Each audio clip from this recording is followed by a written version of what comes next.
UCLA has the best backcourt in the Big Ten. Here's why.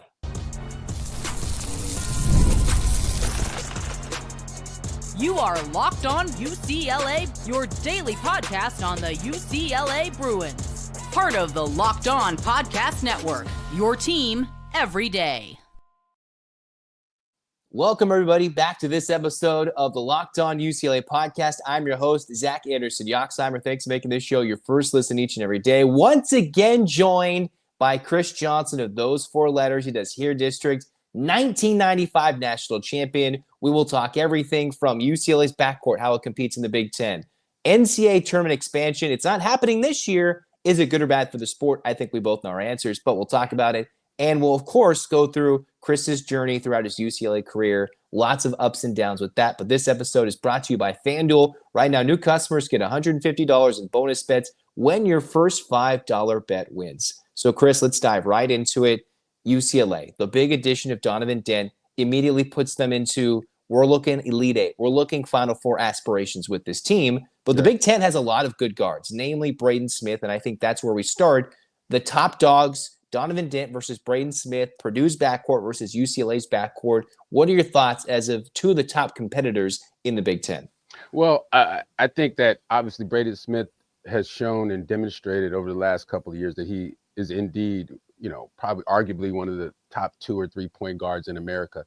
I always said he reminded me of Tyus Edney from the standpoint of the way he plays, how he pushes, how his pace that he plays with, he gets up and down the floor, he jets around a little bit, his use of the pick and roll, and then his ability to find guys, and then the defensive stuff. He's a little catalyst out there at times, and he really keeps Purdue going.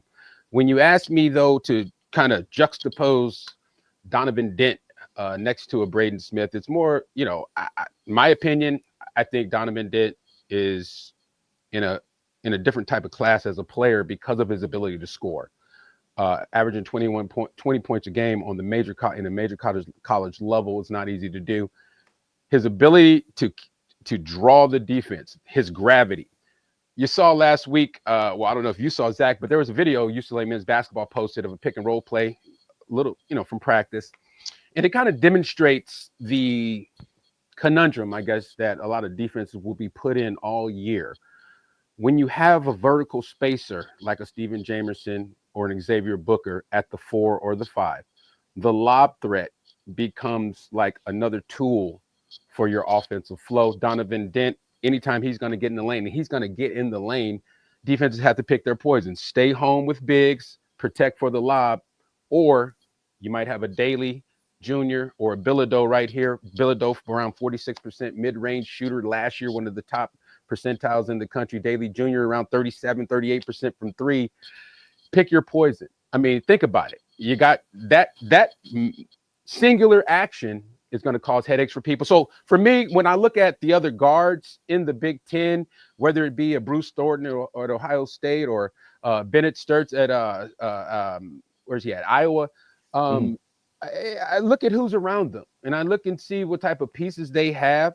And look, I'm not trying to make it sound like Donovan Dent is, just this world-beating talent, but he's a $3 million player, rumoredly. So that puts him in the top tier, upper echelon of guard in the United States. So for me, I know if you are going to pay top tier for a guy, the ball's going to be in his hands probably a lot of the time, and a lot of the actions, a lot of the usage is going to go through Dent, whether it be in a scoring role or a facilitating role. So to the point of other guards and other teams, man, our coaches, Coach Herrick back in the day, used to tell us as a team, we're worried about what we do. When we scout, we respect other people. We care about other teams, their personnel, who's playing well. But if we're not playing our best basketball and we're not locked into what we do and then fine tuning that to a level where we're masters of that craft, then it doesn't matter what anyone does. We're not going to beat nobody. So to your question, I don't think anybody in the Big Ten can hang with Donovan Dent. The thing about Donovan Dent, in my mind, think of the guys that have been through Cronin's system the last couple of years since Tiger Campbell came. It's been through Dylan Andrews. His best part of his game was his ability to be athletic and have a mid-range pull-up, mostly, I think, from the baseline. You have Sebastian Mack, who at times could get red hot, but clearly the consistency wasn't there from deep. He could get to the line and drive to the hole.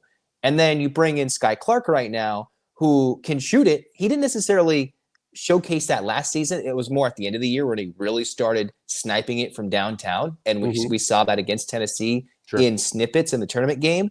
I feel like Donovan Dent is all three of those in one. He can get to the bucket. He can get to the free throw line. He has that jumper. He can hit it from three. Now, is he going to do it at their best? But he can do all those things and facilitate, where you see the Tiger Campbell comparisons. He does all that. He'll play theoretically 35 plus minutes a game while doing everything that what Mick Cronin wants. He's doing three players worth in one player. That's why he's getting that $3 million.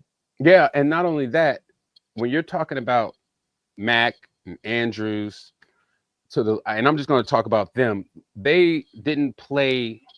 Look, Dylan Andrews was one of my favorite guys growing up. I've known him since he's a young man. I love to see what he grew into as a guard. But Donovan Dent operates with a different level of efficiency. And it's going to take that type of level of efficiency at the point guard spot to lead a team to the promised land. You cannot be inefficient at the one. That is the last place on earth that you can have inefficient basketball if you're trying to. We saw that with Florida, and they just won the national championship.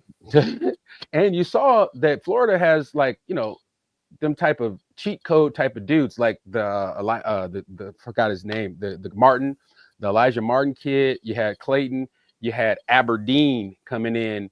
And I feel like if you remember Denzel Aberdeen's role alongside those two guards, I kind of feel like Trent Perry is going to be that Aberdeen type alongside Sky Clark and Donovan Dent this year. A lot of the focus is going to be on those two. So on the court, when they're in the game together, Mick Cronin now has the luxury of playing two on the ball, or two guys that can create on the ball.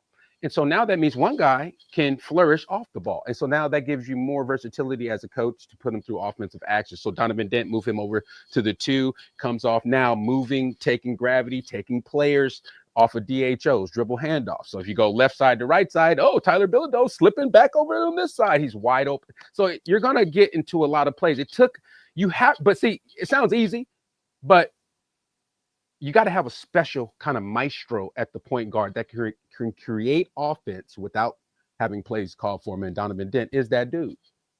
I mean, you're part of that national championship winning team. Tyus Edney, he's that maestro type of guy. Do you think Dent has similar qualities to a national champion like you guys were?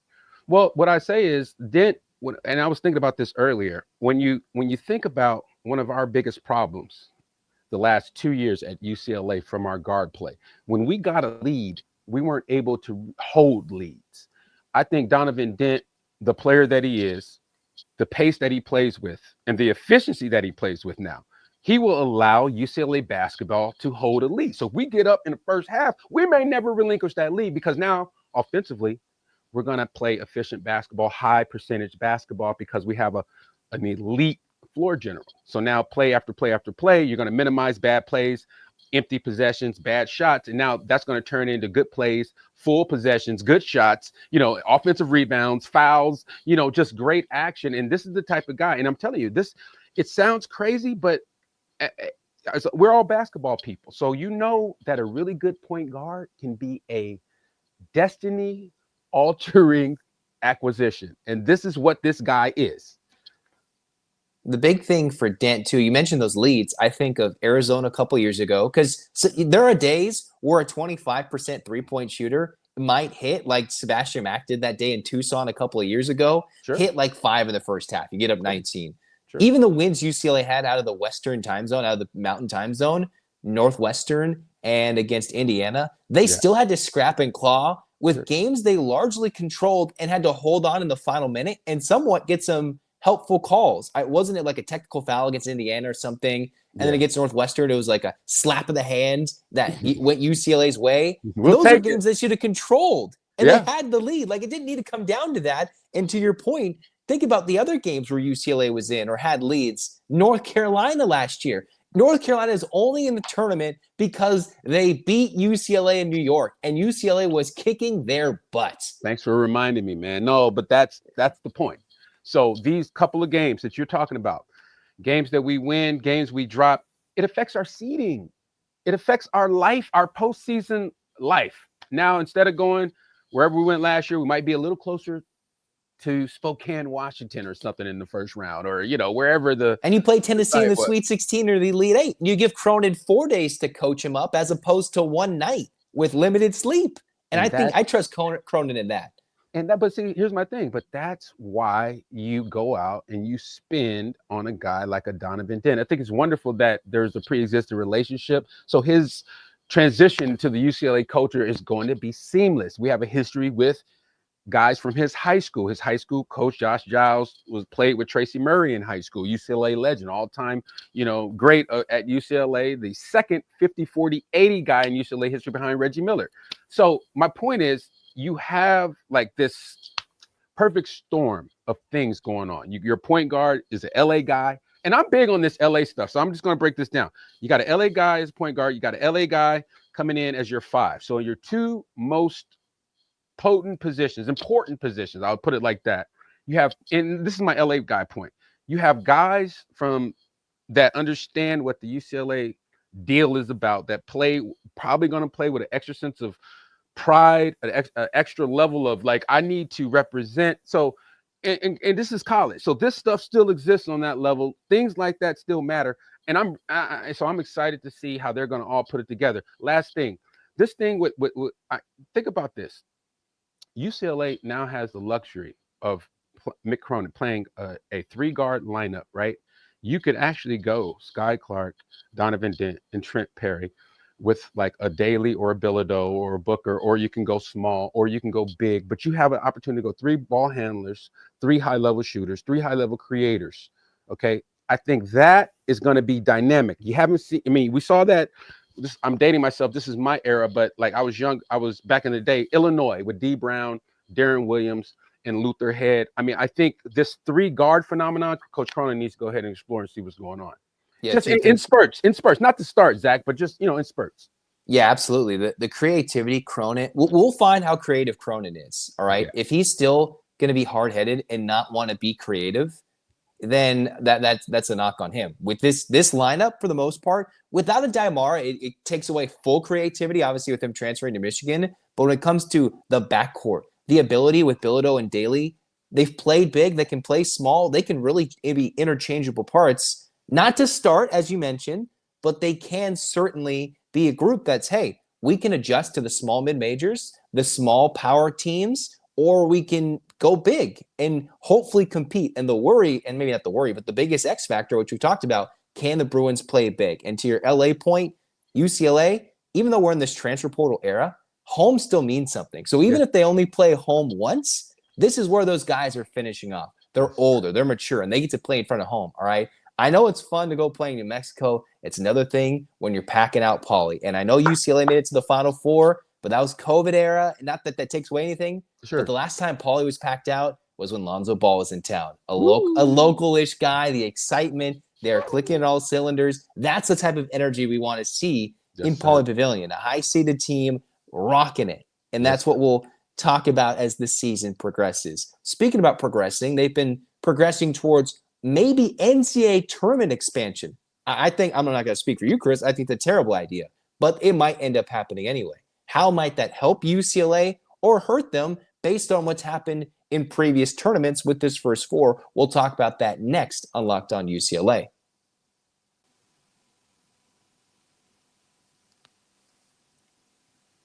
Summer sports are in full swing, and whether you're all about baseball under the lights, golf in the green, or high-stakes soccer action, FanDuel is the best way to make every game more exciting. And if maybe you're already following the action, why not make it a little more thrilling? Because with FanDuel, you can get in on the game while your friends are still out there getting sunburned at the beach. It's going to be very hot this weekend, but I would be at home trying to track my favorite matchups. And with FanDuel, the app keeps it fresh with daily new promotions, fun ways to bet. It's easy to use. We always love easy things to use. Fast to pay out. That's important.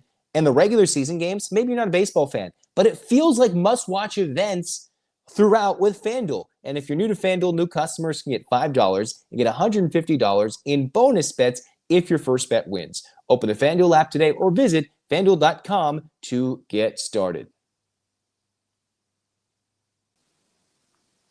For some dumb reason, they're trying to expand the NCAA tournament. Yeah, Chris, I just went right into it. 72, 76. Let's go 196. There's like 300 plus teams. You still couldn't add enough teams and get to 50% of the country playing in the tournament. It would be a ridiculous amount of teams before you even allowed 50% of the teams in the tournament. But let's go back to, you used to really have to earn your way into the tournament back in the John Wooden days. Right, you had to win your conference. Now everybody is pretty much eligible from the start of your season. 95, I'm probably way off on that, percent of teams make their conference tournaments, because conference tournaments are now with super conferences cutting off 2 teams in a 20-team conference for the most part. So everybody has a chance to play in, go on a Cinderella run, make it to the NCAA tournament. And then you got the likes of the mediocre North Carolinas on the heel of 1 win at UCLA's expense last year. And, who was the tournament selection committee chair, their AD, right? And then they make it. Now, we've seen that work in UCLA's favor. That's where the Blue Bloods, the big brands, 21, UCLA, rough end of the year, they get to the Final Four anyway. We saw that when I believe they played St. Bonaventure, right, Chris? And they lost in the first 4. And it wasn't. Yeah. It would have been more embarrassing to watch them play in that game versus just send them home. Don't even send them to Dayton. What is your thought about tournament expansion? And why are we trying to do with something so sacred? Well, Zach, it kind of boils down to just the overall pulse of where we're at in college athletics right now. Anything that was sacred before is no longer sacred. So they've ripped apart everything we love. It started with conference realignment, traditional rivalries, geographical rivalries. Cal and Stanford in the ACC now. We're in the Big Ten. So it's the new reality that college sports is now a national thing, and brands and brand cachet, team, schools, colleges, that's what matters, right? Because now you got to pay dudes and young ladies. So now that you have to pay people, the NCAA is obviously going to try to be more open to exploring avenues in which they can generate more revenue. And the lens in which I view this conference, NCAA expansion situation, it's through that lens. They're trying to make obviously more money. There's going to be more units to be paid out. There's more teams. There's going to be more eyeballs. They're trying to, the viewership, whatever, the TV deals, all of it's going to be involved. I'm not an expert on this type of stuff, so I'm more the basketball side, but I do have an understanding of why the NCAA would do this. To the point about, we're talking offline, and UCLA, North Carolina, Kentucky, all these people will now be guaranteed to make the tournament. Well, I'll ask you this. Does it make what do you like seeing upsets more than blue bloods going all the way to the final game? Do you prefer an upset, or do you like blue bloods being deep in the tournament? So if you got the Sweet 16, you got 8 blue bloods in the Sweet 16, or do you want George Mason and Butler, or do you want Carolina, Duke? I'm asking you that. I would say, well, the thing about that Butler team is obviously Gordon Hayward went on to be an NBA player, so that's an interesting one. Not Butler. I get you. I would say I love the upset. But the thing is, we could still get the upsets and the blue bloods. We could have a world in the tournament. There's so many teams. You can get both. You could have a Sweet 16 with Cinderellas, 4 of them. Right. You have some blue bloods, and you still get 78 teams as blue bloods, which I think would be, you get the underdog, and then that's, I think, the ideal tournament. That's the ideal. You get Cinderella, Sweet 16, Elite 8, facing some big team like St. Peter's, right? That's why it hurt for UCLA right before they could get to St. Peter's. But then you see St. Peter's in the Elite 8, and you're like, if you win the Sweet 16 game, you're in the Final Four. That's kind of the thought as it keeps going on. Yes. I don't want blue bloods, every single one. I don't want chalk. I want upsets. Now, can we have 5 crazy double-digit seeds to the Elite 8? That would be a little crazy. I love chaos. Not everybody is for that. I've seen everybody. The quality of the tournament in basketball is so much better, but it's a debate for everybody. But Zach, here's the thing. I think that we have to view this through the proper lens, right? Because now NIL effectively is going to cause the Cinderella and that tournament run to be extinct, because how can they compete salary cap wise? How can St. Peter's now match with a Power 6 school on a salary cap, which means their players are going to be substantial. Look, I'm not saying it's not possible. This still is the game of basketball. And before salary caps, UCLA 96 lost to Princeton in the first round of the NCAA tournament. So make no mistake about it. I'm not saying that this stuff isn't possible, but the likelihood of things happening when you expand the conference tournament to 76 teams now, and you're allowing, or you're giving bids, or however that's going to work with certain universities that have big time brands, and the UCLAs and the North Carolinas, what does that mean for the mid to low major? Now, I'm trying to figure it out. When they say expansion, what does that mean? So it's teams, who's being expanded, who's taking up those extra bids year in, year out. Like, we got to get to the nitty gritty, because I really think this move is it's sort of like, listen, when you see these kind of upstart tournaments that UCLA UCLA women's basketball is playing in this thing called the Players Era Tournament, where there's like $1 million prize, right? They're playing Texas, then they got to play Duke or South Carolina. Made for TV matchups more frequently in the tournament. I think that's going to be the move moving forward. I don't have a rhyme or reason, but if I know what I know about the NCAA, they're about their bread. They're about their bottom line, their money. So if they have an opportunity to make, a couple billion on this, they're going to do it. And the funny thing is, we've seen they're going to mess probably with the NCAA tournament, and inevitably, whether we like it or not, they will probably expand it, maybe, unless they get really pushed off of it.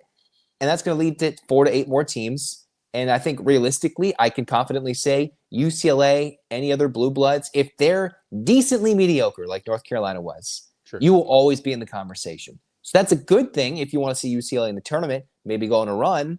But I think it also leads sometimes to an embarrassing first 4, first 8 game, like we saw a few years ago when they played St. Bonaventure. I'd rather avoid that. I'd rather take you should be embarrassed to miss the tournament and not be a mediocre team that plays in the first 4. All right, I'm with you on that. I'm not. I wasn't big on the first 4. I wasn't big on accepting that bid or whatever it was. I wasn't rolling with that. But they made it to a Final Four, and they're a half-court heave away from playing in a national championship game. So, but those are few and far between, and that's the case. And we started to see that. We talk about made-for-TV events. They don't even play home and homes anymore. UCLA is going home and home with ASU instead of Arizona. And now it's more a UCLA thing. Some other schools are doing things, but they're going to go play in a neutral site arena. More people. I mean, it's Zach. I retweeted an article today about how the University of Tennessee is like changing up their season ticket priority situation to where the people that have given the most money over the last 20, 30 years or whatever, they get first priority. Arkansas did the same thing. UCLA has language in that Arizona and Gonzaga release that alludes to that. I missed it the first time, but I read it and I'm like, oh, because I didn't understand it because UCLA said, hey, season ticket holders or whatever they're called, VIP, wooden fund, etc. Wooden athletic funds. Yeah, get priority. And I was just like, dang, I've never seen this before. But listen, so everybody's moving towards the paid model. Okay. The freemium model and that's the schools too, because they now have to pay people. When you have to have salary cap and you got to come up with funds so that you have the strongest roster that you can possibly have to compete for a championship, to make the tournament so that you can go far, so you can receive these units, because it's about these units. Being good in college, going far in the tournament, it's about the units. Like, you can look up the units and who's won what, who made the most money over the last 20 years in college basketball. It's probably like Duke and, Kentucky and them type of guys, because they Sweet 16s every year. They, Elite 8, they always in the mix. I would love for UCLA to be back in that mix. UCLA, we need to have a revenue stream that really helps fund the elite of the elite so that we can stay competitive on a high level. And speaking of competitive, you obviously were a part of a very competitive 4 years at UCLA. We're talking about getting the bag. Would Kris Johnson have taken the bag? Would he have left to take the bag, choosing somewhere else? We'll talk about that next in a modern take of what Kris Johnson could have played out almost 30 years ago, next on Locked On UCLA.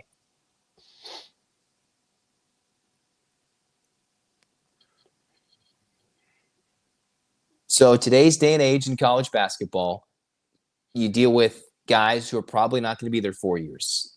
great if you get 3 years out of some guys. You were a career Bruin. Was that going to be the case potentially after UCLA won the championship? Would that have been the case today? Would you have chased a bag? Tell me your thoughts going through your head after freshman year Kris is a part of the last current UCLA national championship team. I think during my career, I had probably 2 moments where, I wished that, or not wish, but it would have been interesting to see how they would have played out if I was operating under the rules of today. So the first moment was the national championship win and the fact that, I was injured. I hurt my knee before the season.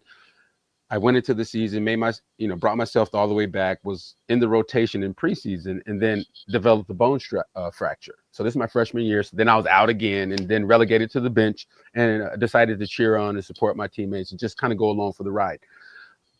In my heart, I'm a hooper, so I wanted to play. I won 2 state championships at Crenshaw. Both years we were nationally ranked. I was player of the year. So I had aspirations to play basketball in college. I wasn't at UCLA just to be there for the ride. I was thankful and grateful that they gave me a scholarship and an opportunity. But I wanted to compete. I'm a competitor. And so after the season, I definitely in my mind and had many conversations with myself about exploring other options. My conundrum back then was it's not like now where you could just go and play the next year. Literally, you would have to sit out a whole year if you transferred. If you transferred between conferences, like the whole UCLA women's freshman class did, everybody went to Oregon and Indiana and all that. You had to sit out 2 years. 2 years, Zach. So transferring and you lose the year, transferring was not really an option. The only option for me was to get myself in the type of shape, type of physical condition where I can compete to play in the roster. To play in the rotation the very next season. And that's what I did. So would I have taken the bag? So I wouldn't have been in the position because I had such a shady freshman year. So remember, everything's about value, right? Mm-hmm. So now, put it like this. If you look at Avery Kane, the freshman on the women's team who didn't play a lot, sparingly, she was able to go to University of Oregon, get, X amount of dollars, a big payday, I believe. I was kind of like her in the sense that, I don't know if I could have went and got a bag. I don't know if another college coach would have taken a chance on a 6'5", 270-pound center, power forward type, a guy well before his time. I don't know. So I can't, I probably wouldn't have been in that position. Now, if you're talking about after my sophomore year when I had transformed the body and, now I'm looking for a spot. Yeah. But I had no intentions of leaving UCLA. The other time it happened was when our coach got fired. Jim Herrick was fired after my sophomore season. We lost to Princeton, and then we had a crazy dinner at Monty's Steakhouse, well documented. It was a pretty hefty bill, and things happened. So ultimately, Coach Herrick gets fired. Now, those are the times where I think about the rules of today, where when your coach gets fired, you have an opportunity to transfer. Back then, you had to stay there and deal with the coach. You were still under the same guidelines as if you transfer, and we don't care your coach got fired.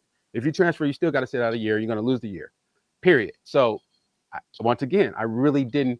Would I have transferred? Somebody said it wasn't the same type of world. So it's hard to really look at that, Zach, and say, I would have done this or that. If I was living in the same rules with the same opportunities, would I have left UCLA for more money? Man, that's a hard question, but it just depends on how much money. If you're offering me $500,000, UCLA's offering me $200,000, I'm going where the $500,000 is. I think market value and your worth is what somebody's going to pay you. And so at that time, I probably would have went and tried to get my worth. It would have killed me. It would have crushed me. It would have hurt. But a bag is a bag. I have a question for you, but this is what I think the modern day Kris Johnson career would have looked like.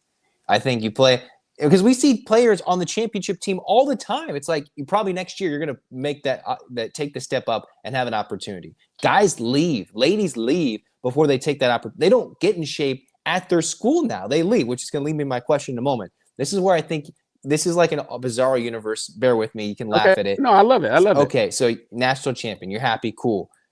You're like, okay, you said you had to get in shape. I say you probably go to a Mountain West school. Back in the day, maybe the Big West. That was really good because they had the UNLVs and all that. A little after that. But, you go to one of those schools. And we've seen this. Guys go bounce and they come back up. So then you're like, all right, I'm going to go to like in Illinois or something like that. You get your bag. And then after that, you're like, you know what? I want to go back to like a UCLA. But then you try to stick it. And maybe you go to like an Arizona or something crazy. You're like, oh, I get a big bag or something really blasphemous like that.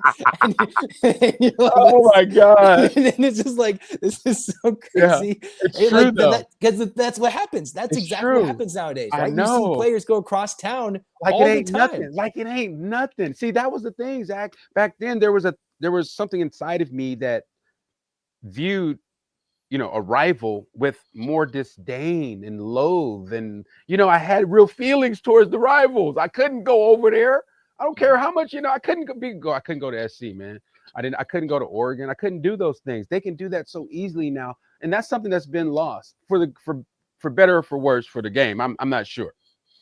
And my question to you is it a good thing that you weren't allowed to, you could leave, but there's a lot more restrictions. Now we're trying to get back. We've swung so far and go as many schools as you want. I don't think that's the right answer. But, if you can't leave after your coach got fired, that's a little tough too. Do you think that was a good thing for you and that's a good thing for everybody?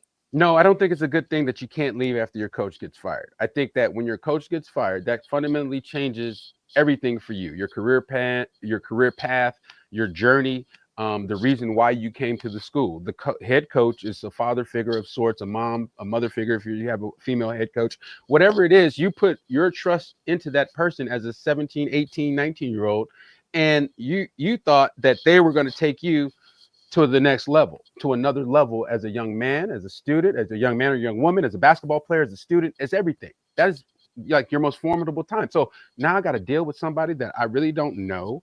I didn't build that type of relationship, and everyone knows that in basketball how important that relationship is. If you have a relationship with that head coach that's different than the assistant that gets the job, you may never play another minute your entire college career. So guess what? That's not fair. I'm sorry. So for me, I think that I would have liked to been able to if when our coach got fired, to at least consider transferring. And just so we're clear, I would have went to Utah University. Rick Majerus recruited the heck out of me in high school. He was like I'd say it was Coach Majerus and then it was Kelvin Sampson at Washington State. They literally came to all my games. We talked every single day while the recruiting window was open for every single recruiting window. And we had some of the deepest, richest conversations. And this is my point about the relationship. So that's what I'm saying. So like, I would have went with Coach Majerus. I would have went with Coach Sampson. And I would have went wherever they were because it was about them more so than like, the bag but let's say Coach Sampson's offered me 500, Rick's offered me 3. Now I got a conundrum. Now I don't know what I'm going to do, but I do know that if our coach was fired, I definitely would bounce. If you went to Utah, the idea that those 4 letters still would have been able to stick, right? Those 4 letters. Yeah. But the Runnin' Ute is such an interesting. I know there's Run Rebels, but people don't know that they're the Runnin' Utes too. Yeah. That's a fun name. It's a good arena.